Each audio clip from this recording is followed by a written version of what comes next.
नमस्कार सर, मेरा नाम राजू है। आज का टॉपिक है 5,000 रुपये पर मंथ से FD, RD, post office, insurance, term plan अगर करूं या इक्विटी एसआईपी करूं तो कितना वेल्थ बन सकता है। तो देखते हैं। ये बैंक पोस्ट ऑफिस अगर बोलते हैं कि 8% अगर आपको देते हैं तो ये एकदम वेल कैलकुलेट करके चले हैं कि मार्केट कितना भी गिर जाए ना, गिरने के बाद भी इतना तो रिटर्न मिल ही जाएगा। वो 1-2 साल का कैलकुलेट नहीं करते हैं, 10 साल, 20 साल, 25 साल वेल्थ क्रिएट करना है उनको, इन्वेस्टर को नहीं। तो मार्केट गिरने के बाद भी, कुछ होने के बाद भी 8% तो रिटर्न दे ही देंगे, उससे कहीं ज़्यादा आएगा। वो बाकी सब उसका प्रॉफिट और इन्वेस्टर को 8% मिल गया। वो जो 7 समंदर पार बैठा हुआ है उसको पता है कि उतना ही गिराना है जितने कि बैंक पोस्ट ऑफिस जो हमारे द्वारा बनाया गया जंजाल फैलाया हुआ है वो बचा रहे। इतना नहीं गिरा देना है कि सब कुछ तबाह हो जाए, तो वो इतना ही गिराते हैं कि ये सब बचा बचा रहे। तो सबसे पहले यहाँ पे ये देख लेते हैं कि बैंक पोस्ट ऑफिस ये सब में करते हैं तो क्या बनता है। 5-5 हज़ार रुपये पर मंथ किए, कोई भी चीज़ नौकरी करते हैं या किसी भी जॉब में वेल्थ क्रिएशन करना है, दूरदृष्टि पक्का इरादा करके पैसा बनाना है तो 20-25 साल आपको बने रहना पड़ता है। कोई प्लॉट भी खरीदते हैं तो लंबे समय के लिए बाद ही उसको अगर सेल करते हैं तो अच्छा खासा पैसा आता है। और कोई प्लॉट फ्लैट तो ऐसे ले नहीं लेंगे कि 5-5 हज़ार रुपये पर मंथ से कुछ ले लें। तो 5,000 रुपये पर मंथ अगर bank post office, provident fund, insurance किसी चीज़ में करते हैं लंबे समय के लिए, 25 साल के हिसाब से अगर देखते हैं और 8% मैं यहाँ वो कैलकुलेट करता हूँ कि 8% दे रहे हैं। हालांकि इतना मिलता नहीं है, बैंक में मिल सकता है, बाकी तो कहीं मिलता भी नहीं है। फिर भी यहाँ पे जोड़ता हूँ सब मिला करके, जितना भी सेफ इन्वेस्टमेंट है इतना रिटर्न दे दे। तो 15 लाख जमा होता है 5-5 हज़ार के दर से 25 साल में, और पैसा बनता है 47-48 लाख रुपया। पर यही पैसा अगर इक्विटी एसआईपी में चलता रहे उतने समय के लिए, तो 15 लाख का वैल्यू 94-95 होता है, मतलब उससे तो डबल है। ये कैलकुलेशन मैं पिछले 15 साल पहले कर चुका था कि कुछ भी होगा इससे तो डबल मिलेगा। 12% के रेट से ही जोड़ा हूँ। लेकिन यहाँ पे यदि एक्चुअल एसआईपी का रिटर्न, लाइव रिटर्न चेक किया जाए कि पिछले 25 साल में क्या हुआ है, तो इसके लिए StarSIP.in में एसआईपी सेक्शन में गए, इस ग्राफ के सेक्शन में गए, ऑल इक्विटी सेलेक्ट कर लिया, mid cap, small cap, multi cap, कुछ नहीं, सब इसके अंदर आ जाएंगे। पिछले 25 साल में 5-5 हज़ार रुपये पर मंथ करते गए तो एयूएम के हिसाब से सबसे एयूएम जिसका ज़्यादा है वो ऊपर आ गया। यहाँ पे एयूएम के हिसाब से पराग पारिक फ्लेक्सी कैप नहीं है। क्यों? क्योंकि हमने ईयर सेलेक्ट किया 25 साल। 25 साल पहले तो पराग पारिक फ्लेक्सी कैप का जन्म ही नहीं हुआ था, 10-12-13 साल हुआ है। तो पुराने के हिसाब से एचडीएफसी फ्लेक्सी कैप में सन 2000 से 5-5 हज़ार रुपये अभी तक डालते गए, 15 लाख जमा हुआ है और यहाँ पैसा बना है 2,95,00,000। दूसरा निपॉन इंडिया ग्रोथ फंड जो मेरा भी पिछले 15 साल से चल रहा है, यहाँ भी 5-5 हज़ार के दर से 15 लाख जमा हुआ है और पैसा बना है 4,42,00,000, 22% का रिटर्न दिया है। सबसे खराब वाला फंड देखते हैं कि उसने कितना रिटर्न दिया है। अगर सबसे खराब नीचे देखते हैं, खराब तो परसेंटेज वाइज नहीं आया है, यहाँ हमने तो एएम वाइज सेलेक्ट किया है। Taurus large cap fund 15 lakh जमा हुआ है, 49 करोड़ 50 करोड़ का एएम है, 32,12,000 बनाए, 5.46% का रिटर्न मिला है। इसीलिए बोलता हूँ कम एएम वाले में नहीं जाना है। अब टॉरस के अंदर घुसते हैं, सिर्फ टॉरस का फंड लेते हैं। टॉरस म्यूचुअल फंड यहाँ पे सेलेक्ट किया, एमसी वाइज में यहाँ पे गए, कहाँ पे 5 नंबर में एमसी वाइज, सिर्फ टॉरस का फंड। सिंस इंसेप्शन, जब से टॉरस का कोई भी फंड शुरू हुआ है सब आ जाएगा यहाँ पे। तो यहाँ देखते हैं टॉरस फ्लेक्सी कैप है, 10% का रिटर्न दिए हैं 94 से लेके अब तक। ये सबसे पुराना फंड हो गया, 10 लाख का वैल्यू, 2.35 बनाए। पर हमें ये नहीं समझ में आया कि लार्ज कैप फंड ने इतना कम रिटर्न क्यों दिया पिछले 25 साल में। पर इतना गहराई में तो नहीं जा पाए कि कब क्या कांड हुआ, कहाँ से पैसा निकला, मोगेम्बो के पास गया। एक चीज़ समझ में आया कि जिसका एएम कम है उसमें पैसा नया लगा करके बड़े एएम वाला हम लगाते हैं। क्या पता छोटे एएम को खाने के लिए बैठा हुआ है 7 समंदर पार, और बड़े एएम में अगर कुछ कांड करते हैं तो नंबर इन्वेस्टर ज़्यादा है, फंड मैनेजर बैठा हुआ है बड़ा बड़ा, तो उसमें सबका नज़र है, तो वहाँ कांड करते नहीं होंगे, या करेंगे तो पता चल ही जाएगा। आज की दुनिया में तो पता चल ही जाएगा। तो छोटे एएम से आपको बचना है। एक कैटेगरी यहाँ पे और है जिसके बारे में कभी हम बताते नहीं हैं। यहाँ पे जाएंगे आप 4 नंबर में एसआईपी लाइव रिटर्न में, तो यहाँ पे मिलेगा ऑल एसेट्स। ऑल एसेट्स मतलब एसआईपी भी है, गोल्ड भी है, एफडी भी है, पीपीएफ भी है, इस तरह से करके सारे हैं। तो इसको आप कंपेयर कर सकते हैं कि 96 से किसी ने पैसा इन्वेस्ट करके छोड़ा तो क्या हुआ, 2000 से किया तो क्या हुआ, 2005 से किया तो क्या हुआ। ऑल एसेट्स यहाँ पे बंधन स्मॉल कैप भी है, मतलब ऑल एसेट्स में ये तो स्मॉल कैप कैटेगरी हुआ, उसके बाद और कुछ होगा, जैसे कि यहाँ पे देख लेते हैं, यहाँ पे गोल्ड आ गया, उसके बाद नीचे और जाएंगे, यहाँ पे पीपीएफ आ गया, यहाँ फिक्स डिपॉजिट आ गया कि फिक्स डिपॉजिट में उस समय से लेके करते रहे तो क्या हुआ, पीपीएफ में किया तो क्या हुआ, गोल्ड में किया तो क्या हुआ। तो इस तरह से करके आप ऑल एसेट्स में जाके खुद को कंपेयर करके देख सकते हैं कि क्या हमारे पैसे का हो सकता है। अब आगे कहानी शुरू करते हैं। जिन लोगों को लगता है और ये कहते हैं कि हम तो मार्केट में पैसा कभी नहीं लगाएंगे, हम तो bank, post office, PF, insurance इसी में पैसा इन्वेस्ट करेंगे, थोड़ा सा और अंदर घुस के देखिए कि ये सारे लोग, सारे संस्था पैसा मार्केट में ही लगाते हैं। आप कहते हैं कि मैं मार्केट में नहीं लगाऊंगा, और आपके पैसे को वो मार्केट में लगाते हैं। मार्केट से जितना बेनिफिट होता है वो सारा उनको जाता है, और आपको 8% 7% जो भी है फिक्स बोल दिया वही लेते रहना है। जो लोग भी यहाँ पे पैसा इन्वेस्ट करते हैं उसके बाद जो थोड़ा सा पैसा बचता है, क्योंकि मार्केट में तो उनको लगाना नहीं है, फिर आता है उनके ज़िंदगी में चिट फंड, कुछ इसमें लगा देना है, कुछ बिटकॉइन में लगा देना है, चेन सिस्टम में लगा देना है। अब चेन सिस्टम कैसे चलता है, काम करता है, इसको थोड़ा गहराई से समझिए। कोई XYZ चिट फंड आया, अब इसमें ज़्यादातर में यही होगा, 2 आदमी को पकड़ के लाओ, 3 आदमी को पकड़ के लाओ, इतने को लाओगे तो इतना इंसेंटिव, ऐसे करके चला।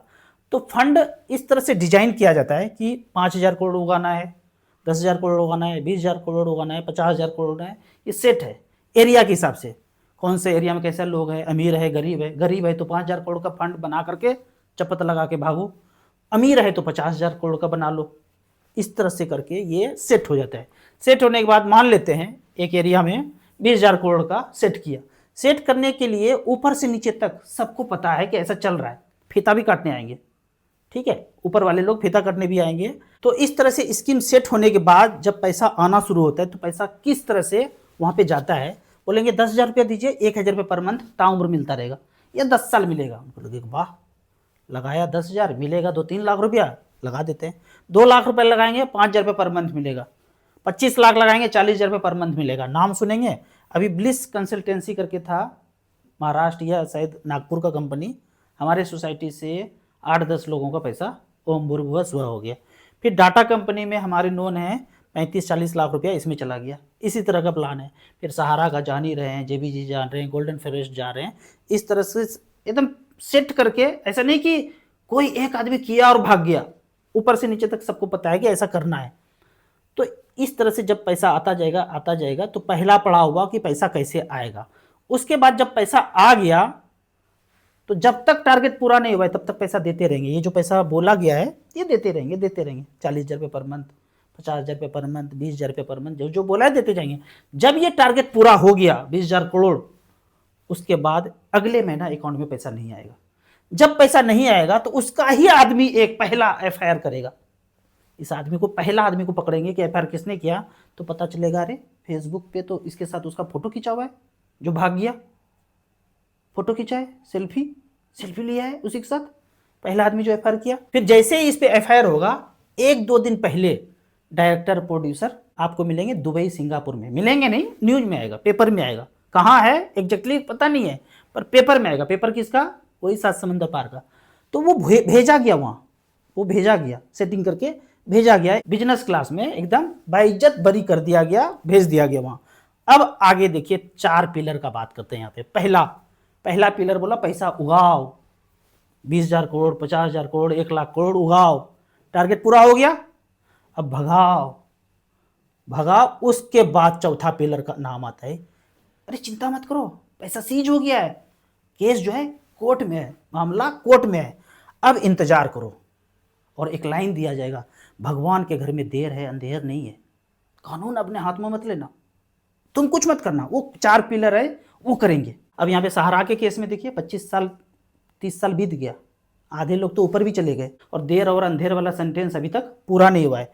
यहाँ पे जो 4 पिलर का बात बोलते हैं ना डेमोक्रेसी का, ये सिर्फ बकवास है, बकवास के अलावा कुछ भी नहीं है। ये जो हम लोगों ना किताबों में, फिल्मों में रट्टा मरवाया गया है। शोले पिक्चर में क्या बोलते हैं, ठाकुर जो गब्बर को पकड़ के जब कांटा वाला जूता से मारने का एकदम लास्ट ही था, तो बोलते हैं कानून हाथ में मत लो। क्यों? क्योंकि कानून अगर हाथ में ले लिया तो गब्बर जो मोगेम्बो का खास आदमी है, फिर कैसे राज कराएंगे उसके थ्रू। तो गब्बर को पता चला, जेल भेज दिया, और मोगेम्बो बोला इसको निकालो यहाँ से, इसको निकाल करके उधर नॉर्थ कोरिया का राष्ट्रपति बना दिया। तो यहाँ पे इस तरह से 4 पिलर का कहानी बता करके ये बोलते हैं कि तुम कुछ नहीं हो, वो चारों है, तुम कुछ मत करो, वही चार करेंगे। तो ये जो बोलते हैं ना डेमोक्रेसी में, ये जो है हमारा किताब, ये 1818 में इंग्लैंड से पास होके आया था। जट्टी अम्बला पगला दीवाना और रब्बा, इतनी सी बात न जाना कि वो तुम्हें प्यार नहीं करती है, फालतू में उसके पीछे पड़े हुए। ठीक है, ये अमला पगला, ये समझ लो कि 1818 में कहाँ से आया था। 1818 को तोड़ेंगे अगर तो 666 आएगा। मोगेम्बो का खास नंबर है ये। इस बकवास पे भरोसा ना करके, इसको छोड़ करके अगर किसी भी गांव और शहर के 1000 लोग एक साथ खड़ा हो जाए ना कि हम जो चाहेंगे वही होगा, इस जगह के बाहर जो भी है सब बाहरी है, और इस गांव और शहर का मालिक हम है, मालिक और कोई हो नहीं सकता है डेमोक्रेसी में। तो 1000 लोग जिस दिन जहां खड़े हो जाएंगे ना, जो चाहेंगे वही होगा। अब इस इन्वर्टेड कॉमा को यहीं पे समाप्त करते हैं, कुछ कमेंट्स को ले लेते हैं। कमेंट्स में काफ़ी अच्छा क्वेश्चन आया है। नमस्कार सर, मेरा प्रश्न ये है कि मेरे पोर्टफोलियो में जमा फंड से मैं आराम से घर बना सकता हूँ, अब उससे घर बना लूँ या SIP चालू रहने दूँ, या फंड निकाल कर उस पैसे को छोड़ दूं, या फंड ना निकाल कर उस पैसे को वहीं छोड़ दूं और मकान लोन लेकर बना लूं, SIP बंद करके लोन के EMI चलने दूं। आपके जगह मैं होता तो मैं जो पोर्टफोलियो है उसको सीधा निकालता, लाइफ टाइम हाई मार्केट लगभग है ही, यहाँ से निकालता। अगर पहले से आप कर रहे हैं तो 2-4% का ऊपर नीचे होगा, यहाँ से सारा निकालता, घर बनाता, जो EMI में पैसा जाएगा उससे SIP फिर से चलने देता।